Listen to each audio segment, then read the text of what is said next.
All right, everybody, welcome to episode 36 of Chris Gogelin's GEMP Game Review Series. I am your host, as always, Chris Gogelin. Tonight's show, we've got a couple topics we're going to go over.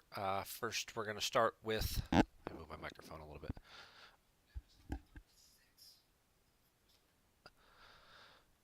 All right, so tonight's show, we're going to talk about a few things. First off, this is the end of January. The Indoor Grand Prix was just last week, about a week or so ago. A little over a week now. Congratulations again to all the players who attended, had a great time, including the champion Jonathan Chu and runner-up Steve Harpster. Congratulations to those guys. Certainly a very diverse top 8, wide variety of decks played throughout the tournament. Only a few, decks really had multiple representations. Like Darkside was like 5 or 6 hunt down, and then like 2 of everything else. And that's kind of what you want to see in a healthy meta. You want to see a lot of different decks that people feel comfortable with playing. So congratulations again to the people who involved with running that. Chris Werfs, thanks to Hayes Hunter for running it. My old pal Queso Sauce for doing the commentary. And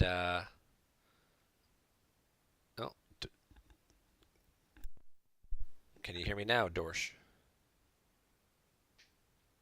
Okay, well, Wayne can hear me, so that's all that matters. Maybe you got to click that little button that says unmute. But, yeah, so the Indoor Grand Prix, big event, big success. And that's going to lead us into our next topic of conversation, which are the upcoming next big events. Starting in just 3 days will be the 2019 Online Championship Series qualifiers. If you played in any of these last year in 2018, they are month-long tournaments played on GEMP. There's a league set up. We've got quite a few players signed up already. We're in the mid-40s here. These are the people who have purchased season passes. They've all been loaded in already. I think we're up to 45 currently. Hoping to get a few more and probably get up to about 60 or so, which is kind of what we were averaging last year through most of the months. The top 2 finishers from each monthly tournament will get qualified into an end-of-the-year tournament, which will be a 16-person playoff bracket. Now, Chris, you said there's 7 months and there's 2 players who qualify. That's right. This year is a little different. Since we're only doing 7 months instead of 8, there are automatically 2 at-large bid spots available. So the 2 highest players, the 2 players with the highest point totals, if it was just going to be highest players, it would be Jan and Queso all the time. But the 2 players with the highest point totals at the end of the 7 months who have not already qualified will get to join the top 16 field. All of the details are on the PC forums. There's this nice big long thread that was all written out that explains all the details, how to sign up. You do get a discount if you purchase the season pass, which is only $50. Normally it's $10 a month.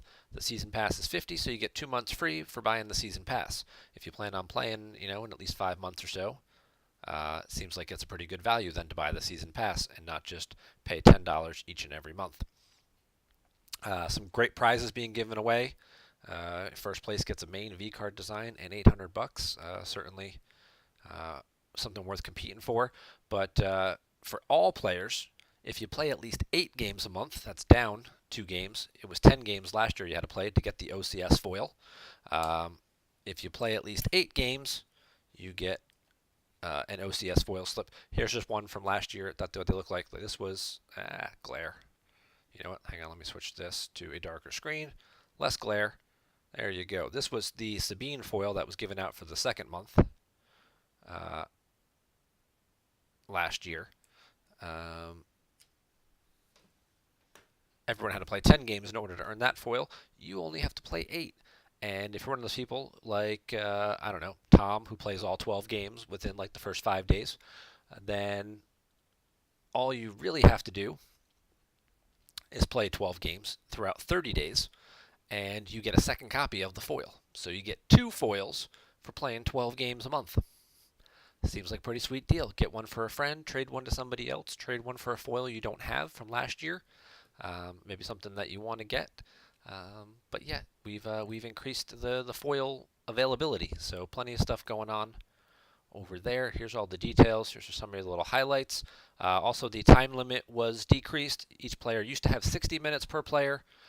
In the beginning, it was 45. Some people were finding some games were timing out a little bit. So then we started doing the 5-minute extensions and things, and then they just changed the timer to 60 minutes, and kind of blocked out the ability to do the extensions. I actually think the extensions were set at like 30 minutes, which was kind of crazy. So now we've scaled that back a little bit. It was getting a lot harder for people towards the end of the OCS to really find time to fit as many games in. So we wanted to reduce that down to 50 minutes per player to kind of shrink that window down a little bit, because if 50 minutes per player, you're looking at almost a 2-hour time commitment, because there's little bits of time in between where GEMP is doing animations and things where neither player's timer is running during that sequence. Weapon swings when destinies are being drawn. Nobody's on the clock during that kind of stuff. So, games, if you kind of go to the time limit, you're playing for over 2 hours, not to mention the fact that it usually takes you 15 or 20 minutes to start a game to begin with. So you're looking at a 2.5-hour time commitment. For some people, it can be up to 3 hours. So that's a lot of time to kind of block off to get your games in. So we kind of wanted to try and scale that back just a little bit, make the burden a little easier for a lot of our players, especially some of the European players who are working on an opposite time schedule for most of us and do find it a little more challenging during their peak hours when their availability is to get more than one game in at a time. Hopefully this may help a little with that and let them get that extra game in and get closer to getting their foils. So that's going to start February 1st. It will run February through August, February, March, April, May, June, July, August. Playoffs will start drafting will start in September. Playoffs will start end of September, October, and hopefully we'll be finished and wrapped up before Thanksgiving. And then everyone can just enjoy their off time during the holiday season. That's big event number 1. Big event number 2, the Match Play Championship. This is my favorite event of the year, and not just because I'm one of the organizers for it, but also because I just love it. I love the whole concept. For those of you not familiar with it, basically we create an NCAA style bracket with 64 players who are signed up. There is a committee of about 3 or 4 people who get together, and we kind of rank all the players based on a combination of recent performances, prior MPC opponents, and performances overall, general skill level, and lifetime performance, and team affiliation also plays a little bit into it, as sometimes people do get moved around a little bit to avoid playing people that they live near and play near all the time and are working together on decks. It is an elimination style bracket, but it is a double elimination, so to speak. All the players who are eliminated in round 1 get taken and moved into a separate bracket. It's the consolation bracket. Still get a trophy, still get a cash prize. A little bit smaller, of course. It's not the main event, but plenty of great players have won that tournament as well, and really proven their skill, and moved up the rankings the following year as a result of it. Someone who might have been a 12 or a 13 seed, who really hadn't been known very well, got a tough matchup in the first round, lost that, went into the consolation bracket, went the distance, and won that tournament, and moved up quite a bit, to maybe a 7 or an 8 the next year as a result of that. So lots of things come into play. Of course, our defending champion, Reed Smith, won the tournament last year. Plenty of top names here in the Elite 8, Final 4. And we hope to see many of these guys back again next year coming up. That's in April. That is April 26th through the 28th. It is in New Brunswick, New Jersey. All the hotel details are right here, along with the schedule of events and prize information as well. Well, that was a mouthful. But yeah, I love this tournament. It's one of the ones I look forward to each and every year. I know people love coming to this one. It's a different format than all the other events. They love seeing where they're going to get matched up. There's a fantasy bracket prediction contest. It really is just like March Madness. Normally it's in January, but we've had some issues with weather once or twice, and with Worlds being in October, also on the East Coast. It didn't make sense to do 2 East Coast events back to back, so the Seattle guys were kind enough to flip-flop with us this year, and the MPC will be coming to you at the end of April. So sign-up information is right here. Hope to see a lot of you guys sign up for that as well. Yeah, Dorsch, come to the MPC. That's really all I can say. If you're going to come to one event this year, that would be a good one to come to. There will be one more North American major tournament. They are still working on the details and location of all that. It will be over the summer, with Worlds being in Europe in September. There will be one more North American event as well, and the European Championships are also coming up. I think those are in July this year.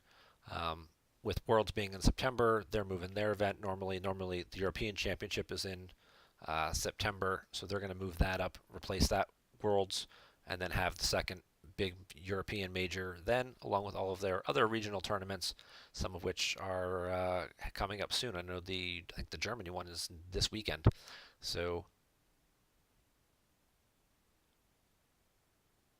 trying to combo it up. Okay, yeah, don't drive. Yeah, no, I wouldn't drive from Nebraska with the family in the car to come to New Jersey. I'm sorry. Yeah, I love New Jersey. I live there, but the sights and attractions. I mean, unless you're gonna, go hit some stuff along the way and see the world's largest ball of yarn or whatever else is out there in the Midwest, and then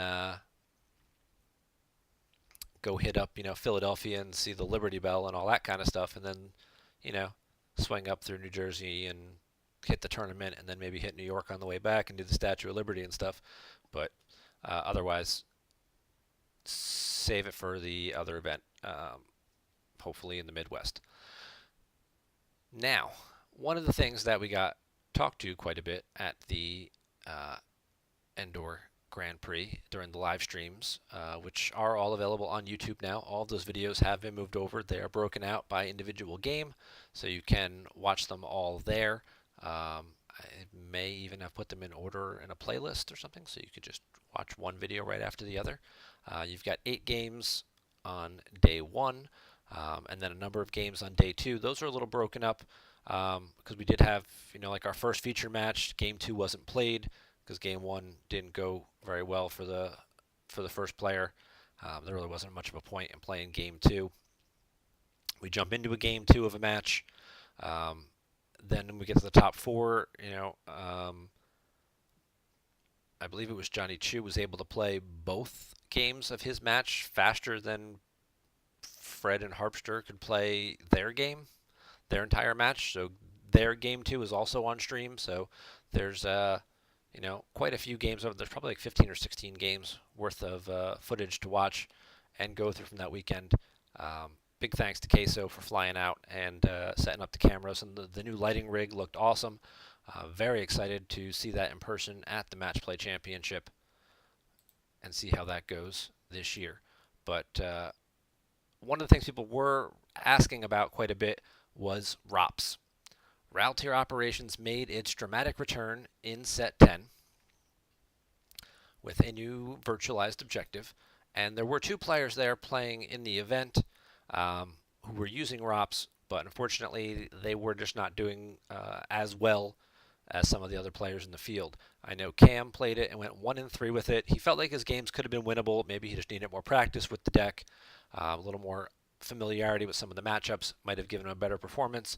And Clay played a very similar deck. I think they were just like 2 or 3 cards different. And Clay went 3-1 with it, but his light deck unfortunately didn't perform very well. And Clay was kind of also stuck near the bottom for a while, basically just trading off wins. So this is the new Set 10 version of RalTier Operations. I reached out to some people to get some game links.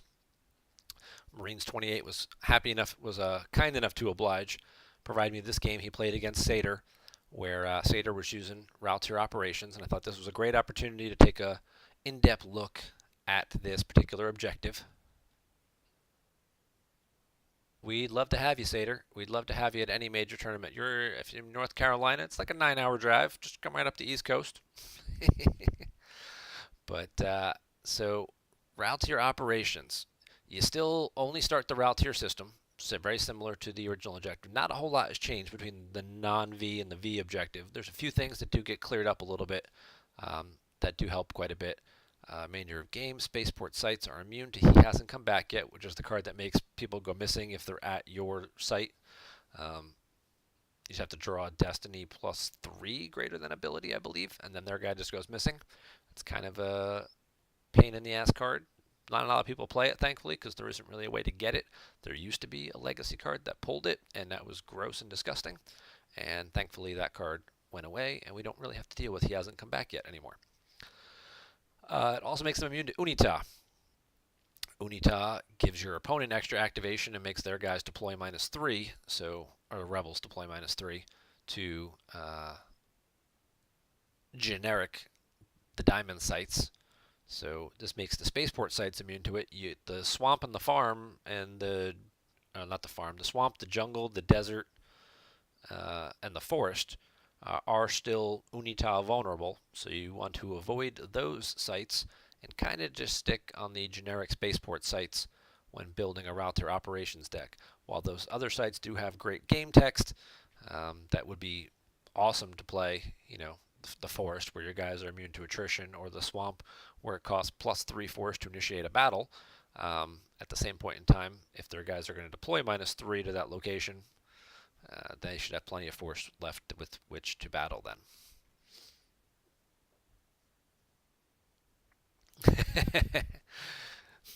Well, we're all going to learn together, Seitaer. We're all going to learn together. So, RalOps is a deck that I haven't played with personally in about 15 years.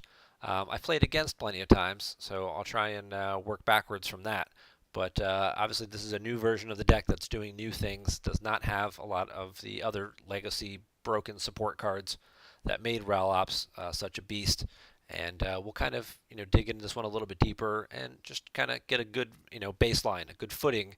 And then I'm sure over the next 2 or 3 months, throughout the OCS, we're going to see a lot more RalOps decks being played.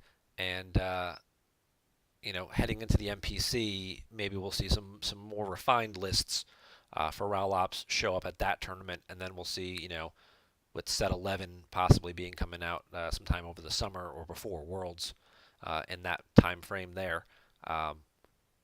If anything comes out that helps and or hinders RalOps as a result, but force generation is +1 at each route to your location, so at least that's a step in the right direction. So instead of starting with a 1-0, you start with the 2-0. Still kind of sucks, but once per turn you can download a site or non-unique Imperial to route tier. That stays the same. Downloading a site lets you get these generic diamond sites, which are basically then become 2-1s. So that's not too bad. You start with the 2-0, you start pulling a couple 2-1s. Seems like a pretty decent way to start ramping up a little bit. We're seeing a lot of the people talking about deck lists where they're starting Kuat Drive Yards as one of their effects, which lets you pull systems using the 2 force you do give yourself turn 1 to pull Mustafar, and then use Mustafar and pull Vader's Castle. So you give yourself 4 more icons plus then the site, and suddenly by the end of turn 2, you've now given yourself at least 8 force. Possibly more if you do play something like Imperial Arrest Order to pull docking bays, then you can pull the spaceport docking bay, and now that becomes another 2-1, and suddenly you're up to 10 force activation by the end of turn 2, assuming you don't activate anything. But if you're only activating 2 or 3 force, the odds of that are pretty slim. So, let's see what else we got here. Flip this card if Imperials control at least 3 RalTier sites and opponent controls no RalTier locations. This was always the trick to the deck. How do you stop ROPS? Well, you put the Tanev, which deploys as a spy ship, right there at RalTier, and that slows them down from flipping anytime early. Or you deploy a ship to your system and then just hyperspeed it on over. Watch Your Step can get there pretty easily from Tatooine. Jakku, for old allies or anything like that, can move right over.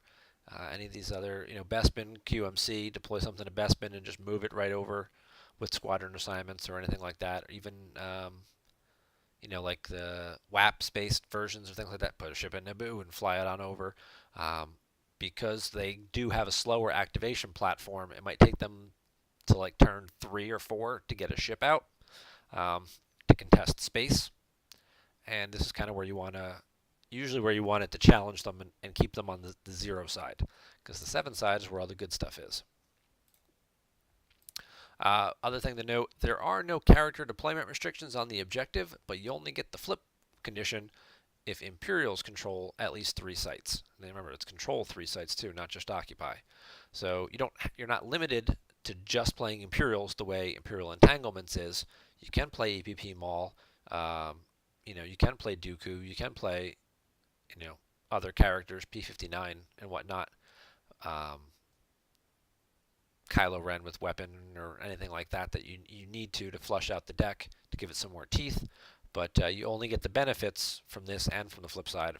They're all related to Imperials. So it is similar to Imperial Entanglements in that aspect of it. So what's the flip side here? Immediately upload any one card. Well, that seems really good. Go through your reserve deck, pick up any one card you need. Out of the 30 or so, 25 or so, you'll probably have to choose from. So get an Admiral's Order, get a key character, a Battle Destiny adder, a weapon, a ship. Sky's the limit. Key effect, expand the Empire or something. You never know. While this side up, opponents' force drains are -1 at non-RAL tier locations. That's the part that most people like playing the objective for, because when they're on your sites battling you, you're battling, you're engaging, they're probably not force draining you anywhere. And when they're hiding over on, Tatooine or Naboo or whatever like that, Endor, all of their drains are -1. So it kind of makes it a little easier to ignore them. You're playing against Hidden Base, and they've got a bunch of ships and at 2 or 3 systems, and you're just like, yeah, all those drains are -1. Don't care. Sometimes they're only draining for 1 at those locations. So total battle destiny plus X. X equals number of RAL tier locations your Imperials occupy. Not even control of that part. Just occupy. So you get 2 or 3 space. You had to get 3 locations to flip. Maybe you consolidate a little bit. You keep 2. Whatever you draw from Battle Destiny at the end, just add 2 to it. You add 3 to it. It's locations as well. So if you're occupied the system, that counts as well. So you can easily get +3 to your total Battle Destiny. And because it's total Battle Destiny, not Destiny draws, things like Imperial Justice don't affect it. Yeah. So when you play Imperial Justice, to limit each side to only drawing 1 Battle Destiny, and those Destiny draws can't be modified or canceled, and you both draw 3s or 4s, you're like, okay, well, that's not so bad. And then they add 3 to the total because of the objective, and now suddenly it's a 7, and they're like, oh, that cracks my immunity to less than 5. Well, that sucks. There goes, my ship. There goes my Falcon, or whatever. Always Thinking with Your Stomach is canceled. That's the card that makes people go missing. When they force drain out of location. Only while this side is up is that canceled. So if they go to your location early, you can still play Always Thinking with Your Stomach because it's not on the 0 side. Only he hasn't come back yet is on the 0 side for remainder of game. But Always Thinking with Your Stomach is only canceled on the 7 side. Sneaky little text there. If they flip you back or try to go to your site early to stop you from flipping, you could still play Always Thinking with Your Stomach and make their guy go missing. And finally, our flip back condition.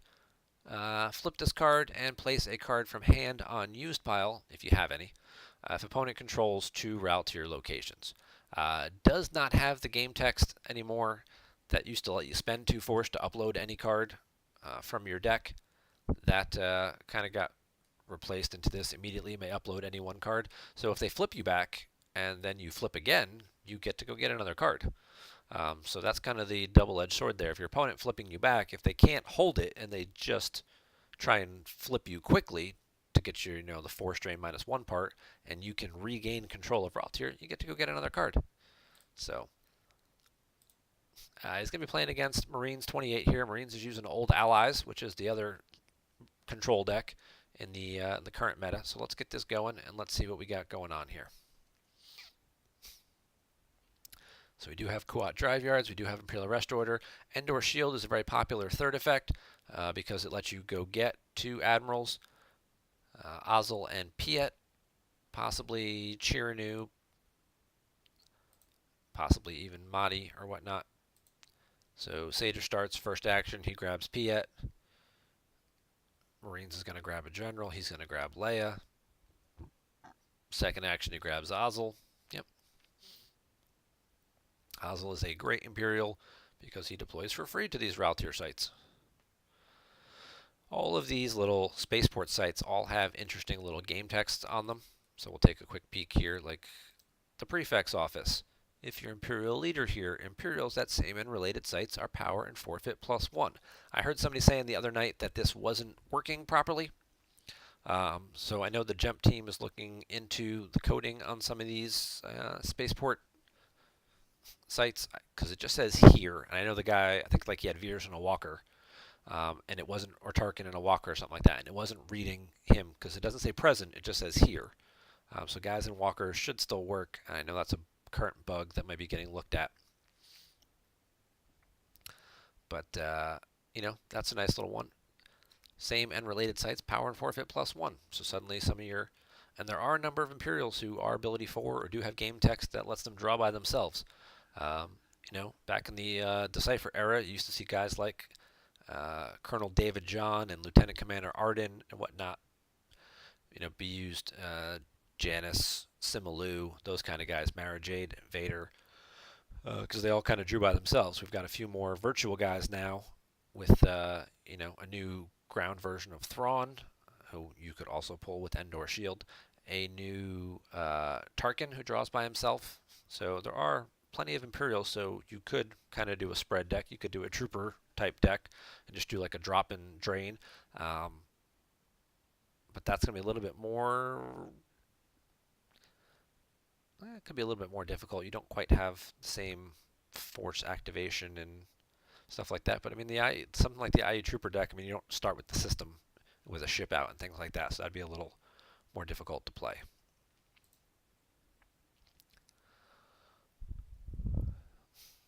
And he'll pull the Executor docking bay, so he gives himself a 1-0 docking bay as well for a little extra force. No harm there. Quad drive yards, pays 2, gets a system, gets Mustafar, which is backwards. That's weird. That the image is inverted because I was inverted. Once per turn, use a force, get a Mustafar site. Use a force, get a 2-0 castle. 2-0 castle, once per game, let you put Vader there, and then Vader can move between here and any battleground. So you can use the site, get Vader, and then bounce Vader over here. If you need to avoid trying to find Vader. Now, Piet to the docking bay seems like a bold move, because unlike Imperial Entanglements, which kind of do this setup, you don't have mob points, and you don't have a ship to satisfy mob points, so this isn't giving you the +2 activation, so I don't know that I'd want to risk putting Piet out by himself just yet. It might be a little bit more okay in this matchup. Old Allies doesn't run too many spies, but they usually do have at least a Jyn Urso. And, you did just give them, they are getting 8 force right here. So, that could be Jyn Urso and somebody else, and Piet getting smacked in the face. So, it might be a little bit too risky. I don't know that I would commit that early to the ground.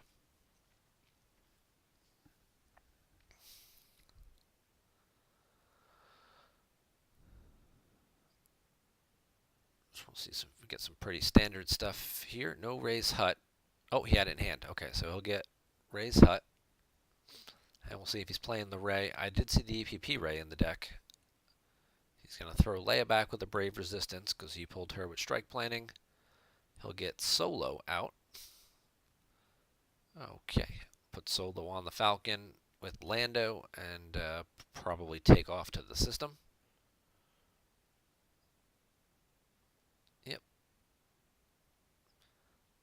It looks like he's playing the EPP Rays in this particular version of Old Allies, so this will play out a little differently. 2 copies of Relatively Unprotected. Well, this part probably never going to come into play, and there are very few people playing Carbon Freezing or TTO these days, but you never know when it could make a comeback. Deploy on a Star Destroyer or vehicle, its immunity to attrition is -4 and it may not react. Well, immunity to attrition -4. Kuat Triguards gives them immunity to attrition less than 4, so that would basically take that away again. May not react. There's Blizzard Walkers and stuff that might react, but 2 copies seems a little excessive, even though they are 7s.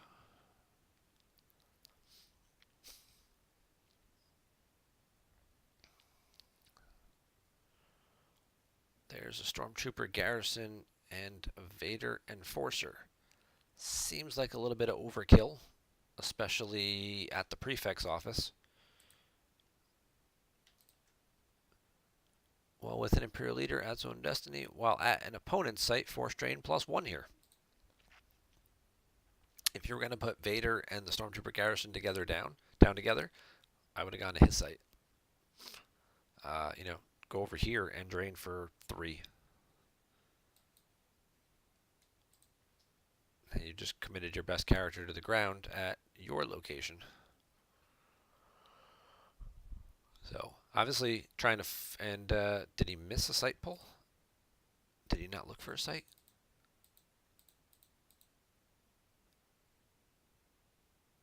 He missed the site pull and deployed the trooper. Maybe he didn't want to deploy the trooper. Maybe he activated the site and didn't really have a choice.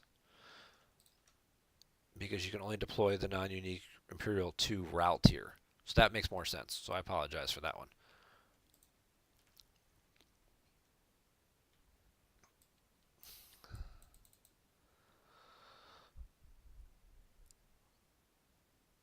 Gets drained for 2. And then just draws a few cards. Tosses away Kashyyyk and Field Promotion. Alright. Field Promotion, deploying an Imperial. Oh, right. That's what we used to see in ISB sometimes. People would do this kind of stuff, where you put Field Promotion on the Stormtrooper Garrison, which made them a leader, and the Trooper Garrison's text says leaders may not be targeted by weapons, so therefore you couldn't swing at anybody with a weapon, and the Garrison then added a Battle Destiny with themselves. I don't know if that part works, but I know the first part does. To stop anybody from getting targeted by weapons. We used to see this in ISB all the time. They would just, throw a Presence of the Force and go camp out in your Jedi Council chamber and drain for 5. And it was really a pain in the ass to get rid of because it was high power, multiple destinies, and you couldn't swing a weapon at anybody. The problem was they usually only occupied just that one battleground, though, so that was usually the problem there. Alright, well, if he did activate his, at least, I was going to think he should have 4 RAL tier locations, sites in the deck, so to activate all of them last turn is very unfortunate, and at least now he should know where they are. But yeah, there's 4 spaceport sites, and I would imagine playing all 4 of them is kind of the way you'd want to go.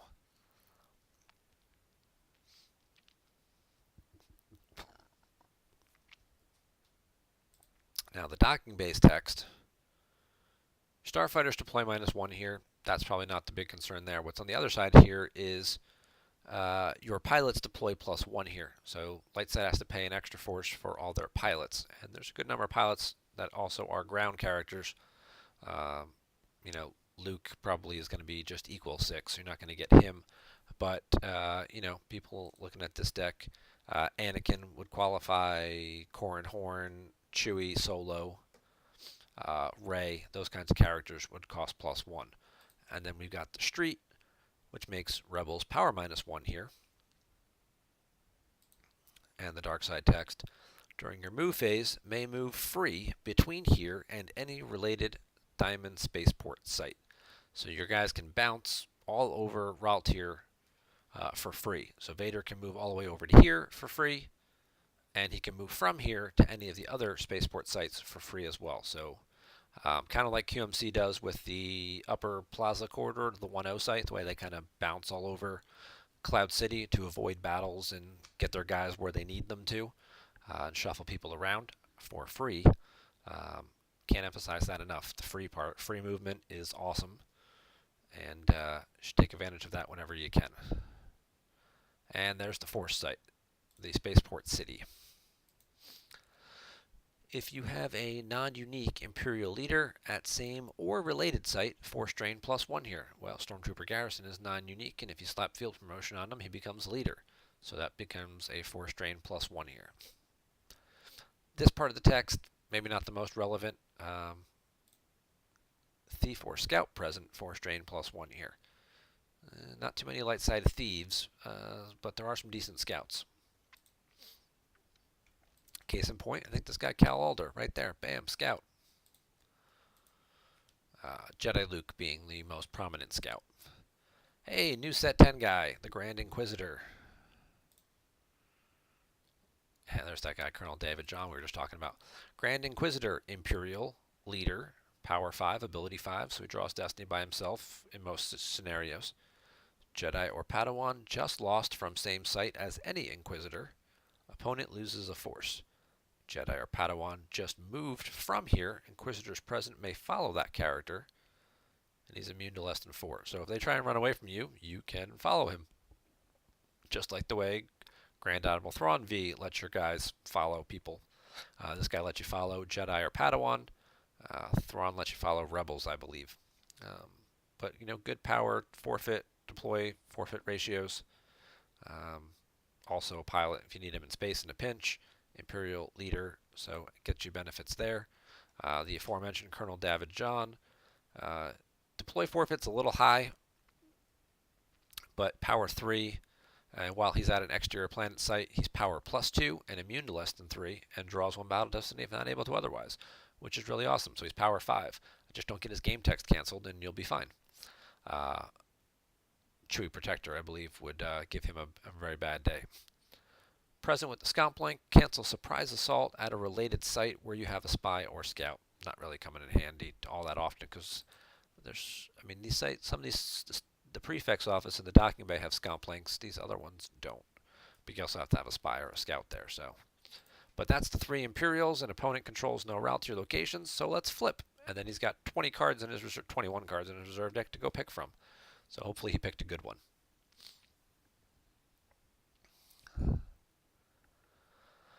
RalOps certainly qualifies as a control deck, and then Piet slides over. And so does the Grand Inquisitor. Okay, so he's going to consolidate a little bit, especially given that his opponent has a 17-card hand and activates 16 force. Would have been awesome if the card he picked from his reserve deck was Monarch. Put half this stuff back, especially given Marines 28, who's known for playing multiple copies of Monarch and Grimtosh in his decks. So to have someone use that against him would have been a little ironic. Okay, and there is the Tantive 4.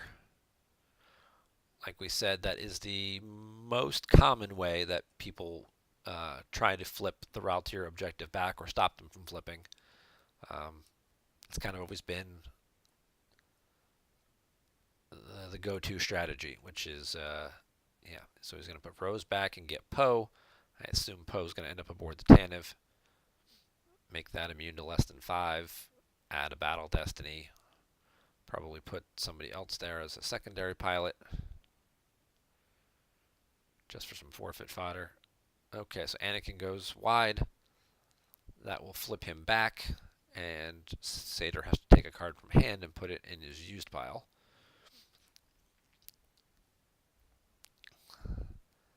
And we've got Rebellions are built on hope, which at some point in time will probably grab him a Profundity.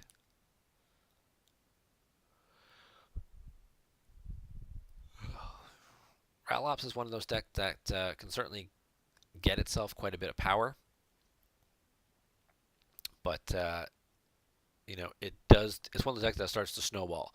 It has a really slow start and setup to it for the first couple of turns, but once it really gets going, then you can just start clearing locations almost at will.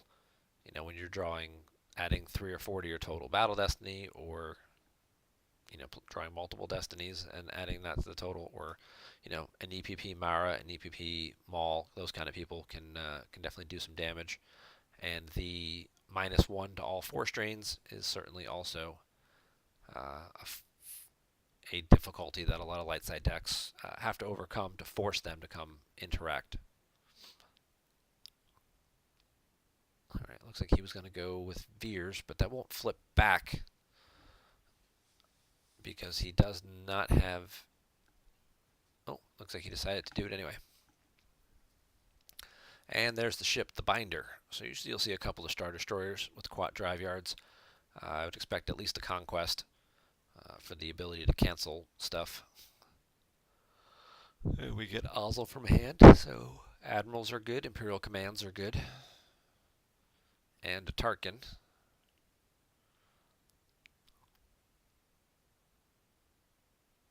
And a Commander Tucson. What does Commander Tucson do? Commander Tucson involves shuttling. Shuttling, landing, taking off to or from same location is free. So you can shuttle people down from his ship or shuttle people up to his ship from his location or vice versa.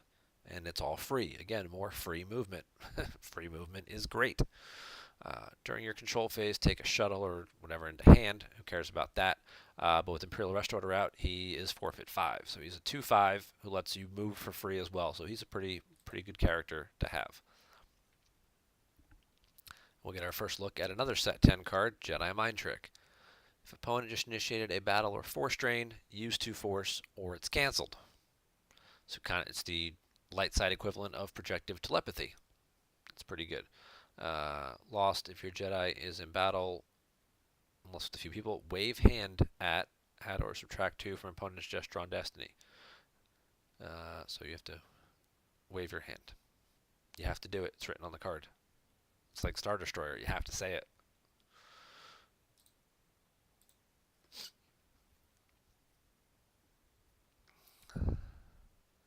He's going to deploy Cal Alder as a react.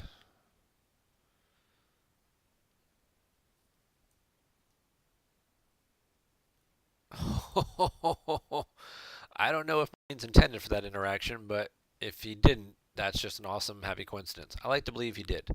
So Cal Alder deploys as a react. He's not a pilot or anything, he's a passenger, but he does add a little bit more forfeit.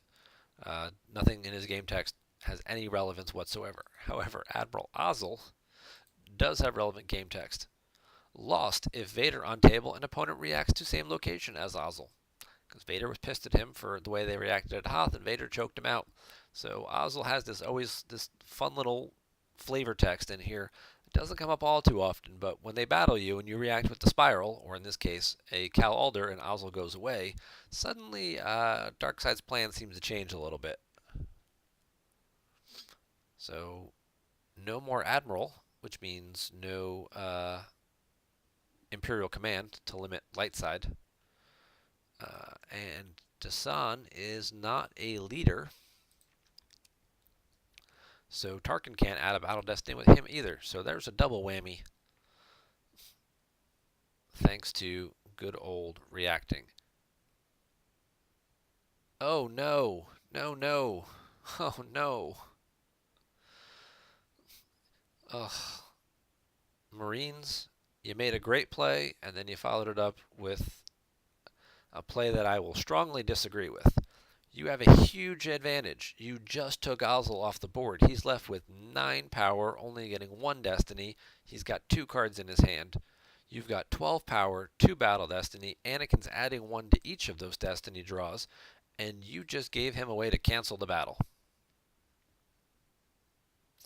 You just gave him an out. He was drowning, and you pulled him out of the ocean.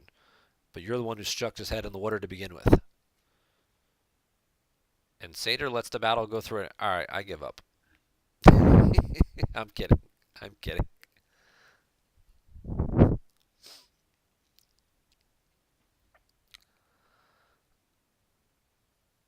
If I were Seitaer, I would have said thank you to my opponent and let the battle be canceled, and then I would have, shuttled up Piet. But he does get lucky here and does draw a 5. Which he then does get to add 4 to, so that at least works out pretty well in his favor. I mean, he did look through his deck, so he may have seen what his destinies were and known that he didn't have a lot of characters.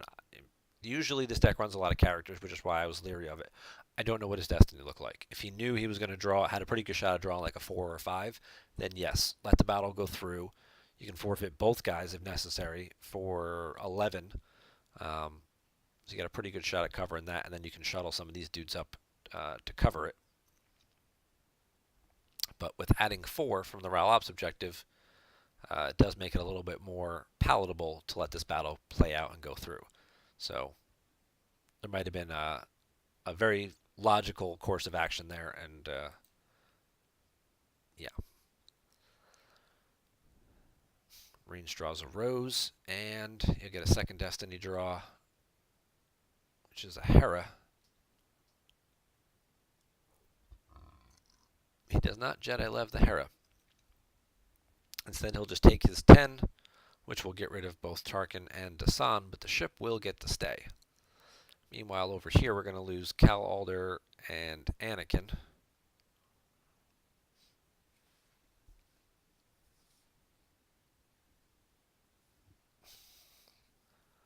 But now, Darkseid does find themselves in a little bit of a pickle with that binder.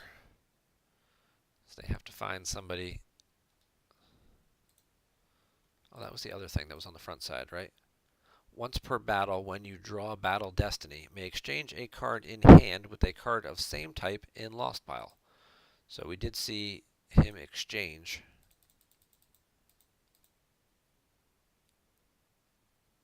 He exchanged Lieutenant Commander Arden, who was the other guy we talked about earlier, who does draw if at a site, draws one if unable to otherwise. Again, to play forfeit ratio is not great. He's ability 3, though, so if you were playing Code Clearance and he became a 3/6, he certainly has a little bit more benefit with those ratios. Not a pilot, though, either, but he's Destiny 3. So he swapped that guy and got Ozzel back. And, of course, card type refers to the icon in the top left corner. So it's not character or starship or, you know, whatever. It's Imperial. Well, it's still, yeah, starship. But you have to be a little more specific. So you can't just be like, oh, I'll just throw this crappy guy away and get Maul back. It's like, no, you have to play, you know, one of those other crappy Sith guys if you want to get Maul back. So the garrison goes lost. Vader and Piet shuttle up, and he consolidates at the one site on the ground here.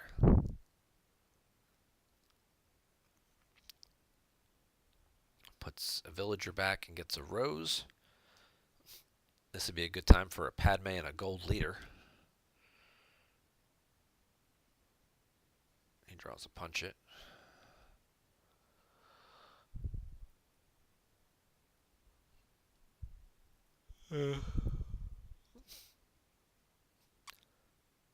Doesn't really seem all that necessary. Gold leader is going to be huge because gold leader, as we've seen in many games, requires you to use a force to draw Battle Destiny, and Seitaer has no force remaining.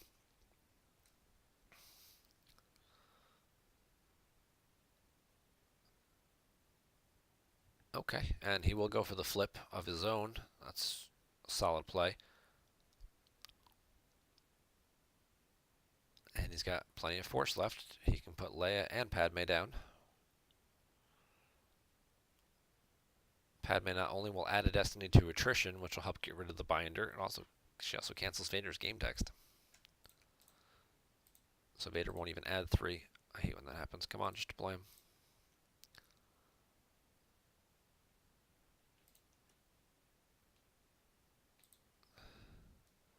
Yeah, so Padme just says cancel Vader's game text here, not even at a site, just here. So now this ship is now 3 less power. So this battle is going to go pretty poorly for Darkseid. That's really why I would have let him cancel the battle and then just like shuttle the people up, and then you could have had the force to keep the garrison or shuttle the garrison up too. So now he's adding a destiny to attrition. He's drawn to destiny. He's going to clear this whole thing. And he also flipped, so he can now subtract 2 from their draw as well, which is what they're adding to the total. So, but they're not even drawing because they have no force left. So, yeah. Not going to go overly well here for Darkseid. Oh. We do see a number of these low draws, though, so they might get off the hook.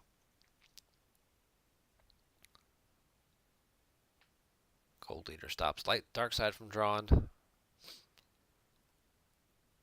There's a destiny to attrition, which is a 4, so there's 7 attrition. So it looks like we'll be losing Vader here.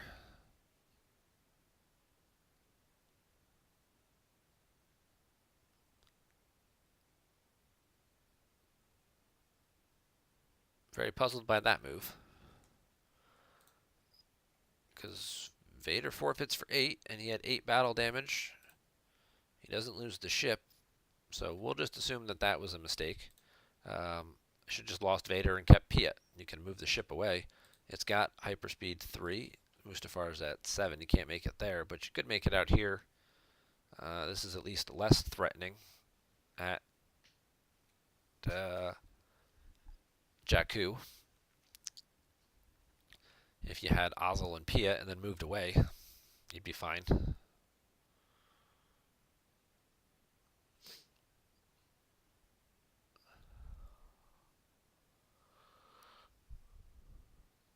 he's going to spread out on the ground a little bit. And now it looks like he's going to get some much needed life support because his hand has been dwindling for quite some time.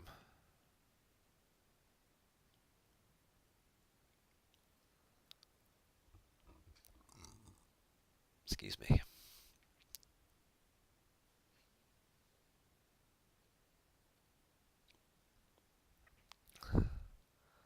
So this will be good. That's the unfortunate part of, again, trying to, get the earlier turn flips is you're not activating a lot of force in the first couple of turns, so you're almost playing off like your opening hand and the cards you pull, and then you kind of run your hand down, and it would be more beneficial.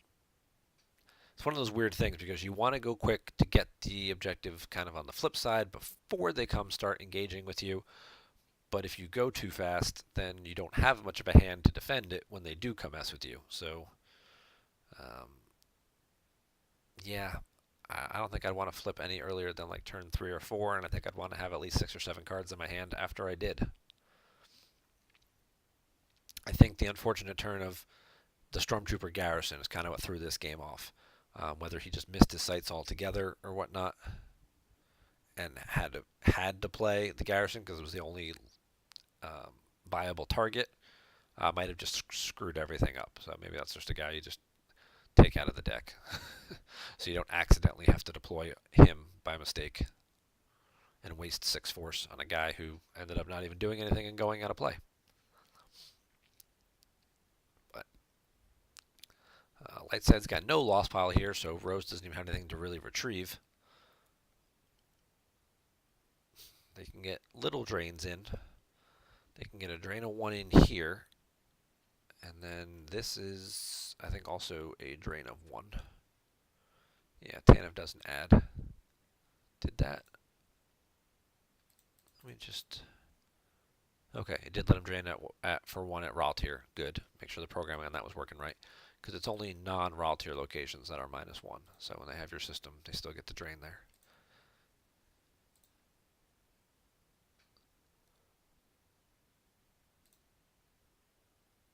And now we've got Wedge coming to the ground, flips the objective back, and Seitaer's got to dump another card from hand. And then you just shut a Wedge back up.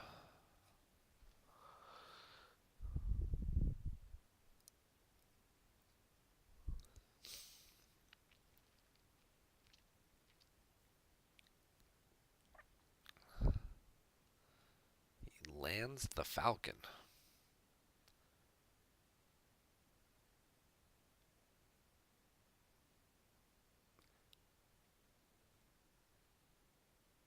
Okay.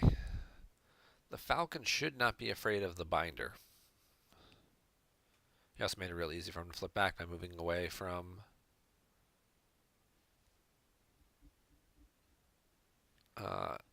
Raltier here. So now he doesn't control any locations. So now he can just put a guy at any one of either of these sites and flip the objective back. And then suddenly, when this battle that would be coming up here, he's adding 3 to his total. So I don't necessarily like the idea of moving away and everything like that here. You had to punch it. Let him battle you. Make your Falcon completely immune and draw 3 Battle Destiny.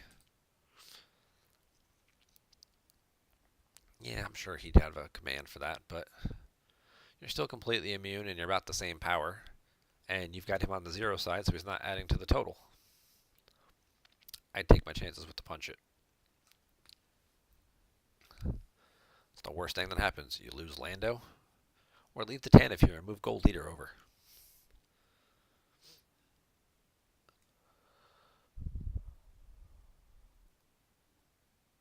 Alright, we got a Tarkin's Bounty. Now let him fish out any card out of these 18, so plenty of options from there to choose from. Could be another ship.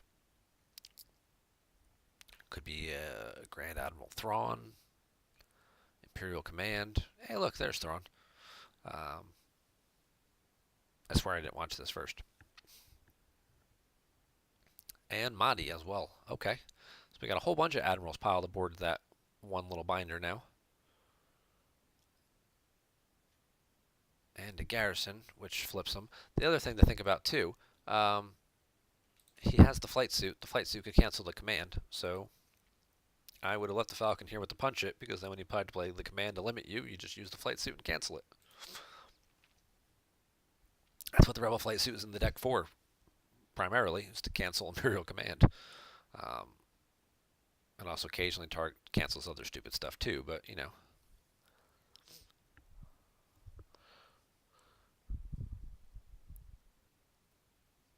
Ugh. There's the Imperial command. Rebel flight suit.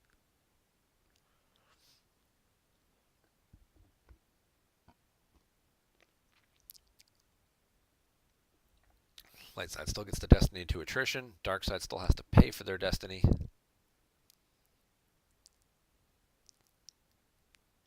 And then they're going to need to pay upkeep over there on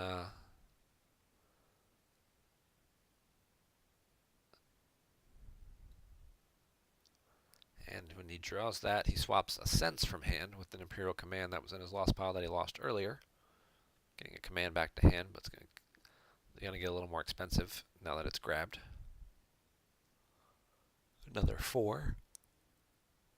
He's going to have 11 total here.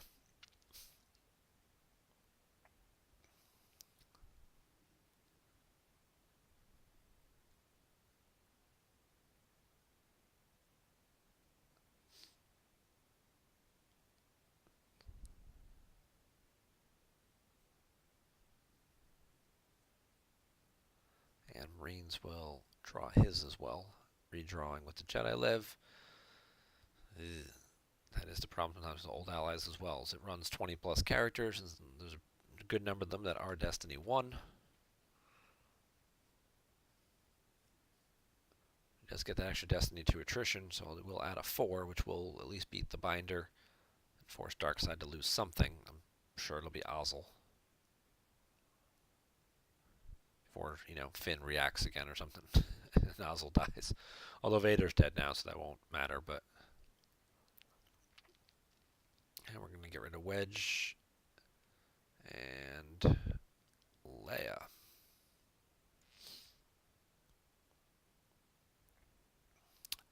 Well, he's got the other Leia in hand, so that's not a big deal. Just and Binder makes its way out to Mustafar now. And the garrison goes away. So, while it looks like it's in a bad spot for Darkseid, because they're flipped and they're on this side, that's 0, that's 1, that's 0. So they only lose 1 force instead of, you know, 4, which is pretty good. Or if the Falcon was still here, 5. Then you can add 1 to the drain with the inner up there for having a rose. So, alright, so that'll be 2 force.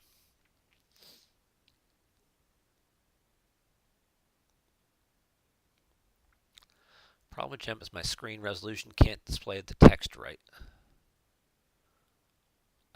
No idea, War Bubbler.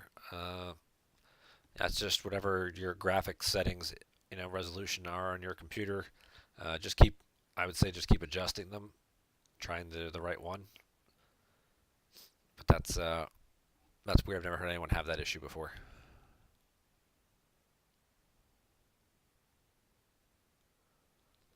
So,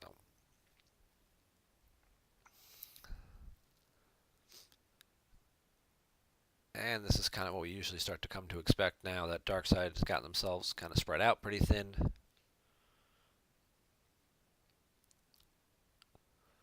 Now we see our light side characters show up to play, wreak some havoc, cause some damage, kill some people, and find out if you have a gick.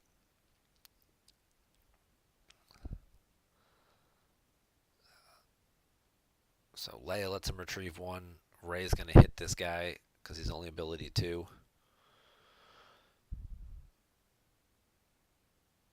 Spoke too soon. He might draw Finn and Solo again.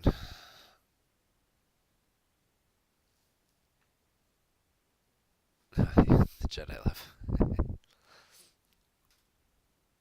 And that'll retrieve one more card. So yeah, a lot of what Darkside does here is through battling and board control and battle damage. And they're just falling further and further behind. Lightside's retrieving all of their cards. They're mitigating the battle damage.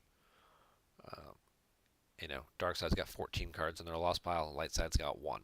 So here we are on turn 6. And this game's about to take a turn for the worse here.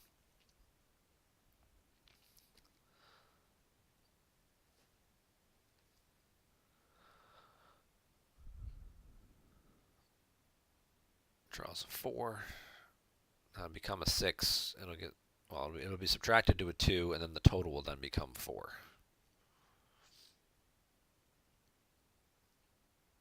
And Leia's going to go away again. Well, not altogether too bad, but still a 4-card swing. Actually, it's a 6-card swing because of the 2 force retrieval that Lightside also got off it. So very successful battle for Lightside there. Good move by Marines, anticipating or setting that up, getting some cards back.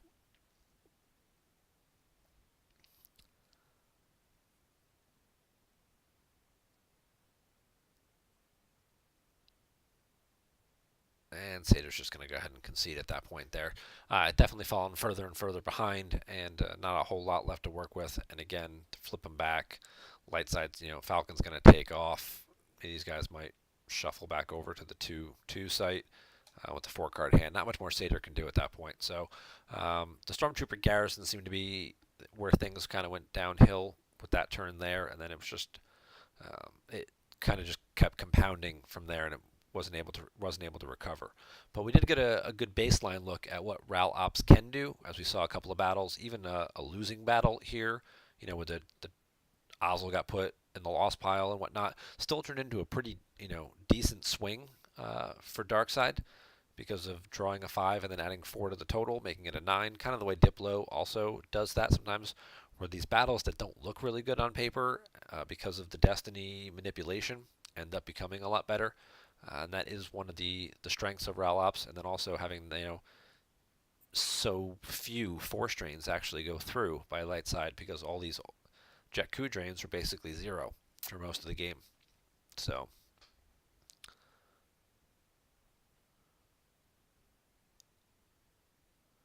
text is small and pixeled up.